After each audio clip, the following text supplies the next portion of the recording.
The Global Evolution of Punctuation by Grock and Dogday Rodriguez. Punctuation marks work like traffic signals in writing. They guide readers with pauses, clarify meaning, and add tone. Yet these marks did not develop the same way everywhere. Different cultures and writing systems found their own solutions. Some used very little punctuation at all. This essay traces the history of punctuation. It starts with its Western roots and then explores adaptations in East Asia, especially in Japan and Korea. Along the way, it also highlights some of the craziest punctuation marks ever invented. In ancient Greece and Rome, early texts often ran together as one long string of letters. There were no spaces and almost no marks. People usually read aloud, so they relied on context and memory. Around the 3rd or 2nd century before the Common Era, a scholar named Aristophanes of Byzantium created an early system. He placed dots at different heights to show pauses of different lengths for speaking. A high dot meant a long pause, much like our modern period.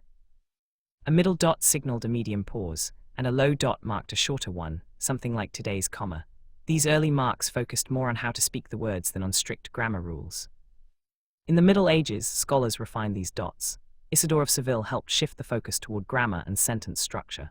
This change supported both reading aloud and the new habit of silent reading. It proved especially useful for copying religious texts where accuracy was essential. Marks for questions and exclamations appeared gradually. Then came a big turning point. Around 1450, Johannes Gutenberg invented the movable type printing press.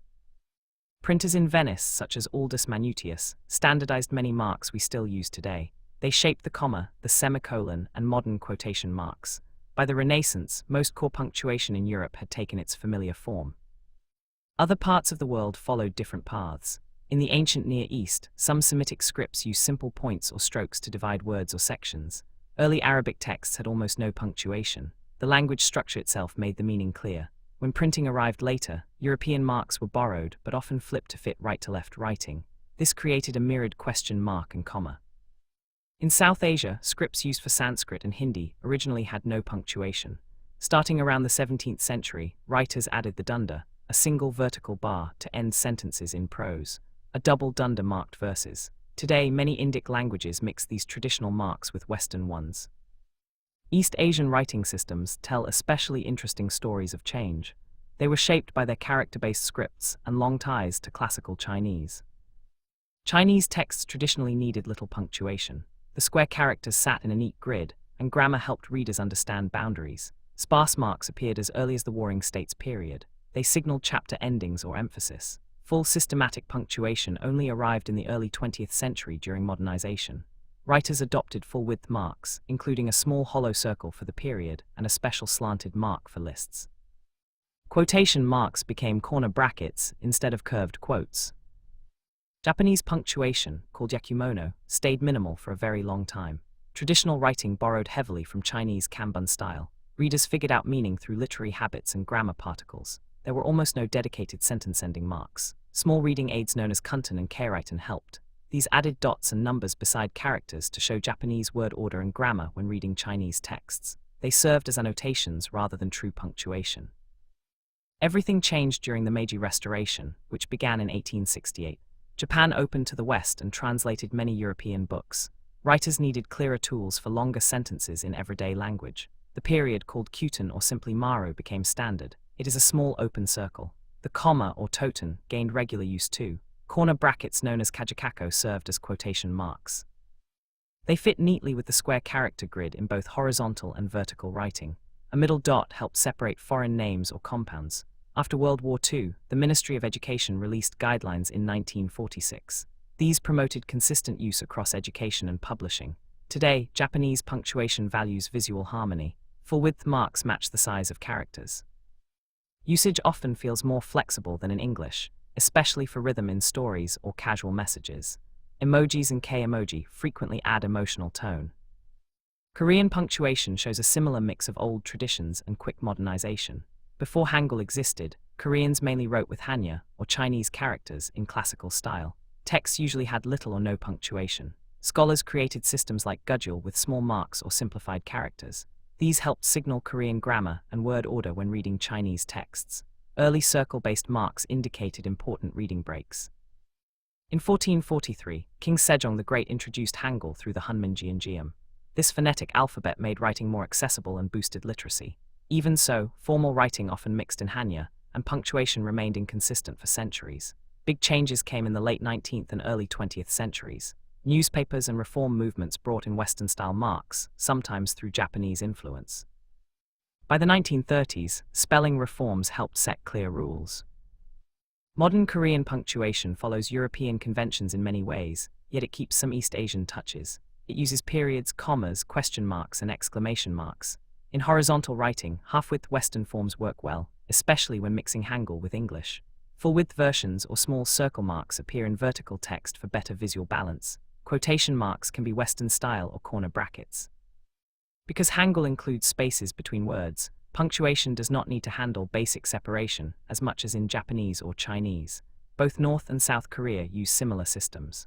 Formal writing sticks closely to the rules, while casual online messages often add emojis. Not all punctuation ideas stayed practical or caught on. Throughout history, people have invented some truly crazy and creative marks. These quirky symbols tried to express emotions, tones, or ideas that standard punctuation could not capture. One standout is the interrobang. It combines a question mark and an exclamation mark into one symbol. An advertising executive named Martin Spector proposed it in 1962. It expresses surprise and disbelief at the same time. Such as in the sentence, "You did what the name mixes interro from the Latin word for question and bang," which printers once called the exclamation mark. For a short time, some typewriters even included a key for it. Another fun one is the percontation point. This is a reversed question mark. An English printer suggested it in the late 1500s to mark rhetorical questions, the kind that do not need an answer. It later influenced ideas for showing irony. Writers have long struggled with conveying sarcasm or irony in text. Several attempts emerged over the centuries. One version of the irony mark looks like a backward question mark placed at the start of a sentence. Another proposal from a French author in 1966 resembled the Greek letter psi with a dot below it. Modern tries include the sarc mark, a trademarked swirl, and the snark mark. These all aim to flag when words should not be taken literally, preventing misunderstandings in emails or messages. Other wild suggestions from the same era include the love point, shaped like a heart on a stem for affectionate statements, the acclamation point with little flags for cheers or praise, and the certitude point, which looked like an exclamation mark crossed with a hyphen to show complete confidence. There was even a doubt point for uncertainty, and an authority point for strong assertions. Older and stranger marks also exist. The manicule was a tiny drawing of a pointing hand used in the margins of medieval and Renaissance manuscripts to highlight important text. The dog's bollocks was a colon followed by a dash, named for its resemblance to male anatomy. It appeared in some old printing, but eventually fell out of use. The asterism, 3 asterisks arranged in a triangle, once separated sections in books. And the pilcrow, or paragraph mark that looks like a fancy P, still shows up in legal documents and word processors today. These quirky marks remind us that punctuation can be playful and inventive. Most never became standard because they were hard to type or print consistently, yet they show how writers have always wanted better tools to convey exact shades of meaning. Across East Asia and around the world, punctuation moved from sparse reading aids linked to Chinese influence toward practical hybrid systems. Traditional approaches stressed visual balance and reader interpretation. Modern editions focus on clarity in longer, more complex sentences and in global communication. The printing press, colonialism, missionary work, and 20th century schools drove much of this worldwide shift toward Western marks. Still, local adaptations remain strong. You see full-width characters in Chinese, Japanese, and Korean scripts, mirrored forms in right-to-left languages, and kept traditional markers like the dunder or corner quotes. In the end, punctuation is more than a list of rules. It is a flexible tool that has adapted to how people actually read, whether aloud or silently, on paper or on screens. It also fits the unique structures of each language and script. From ancient Greek dots meant for spoken pauses to Japanese corner brackets, Korean full-width hybrids, and wild inventions like the interrobang or irony mark, these small marks carry rich cultural stories. In our digital world today, punctuation keeps changing. Emojis and relaxed styles appear more often, yet its main job stays the same: to make written ideas clear, engaging, and easy for everyone to understand, whether reading with their eyes or listening through speech.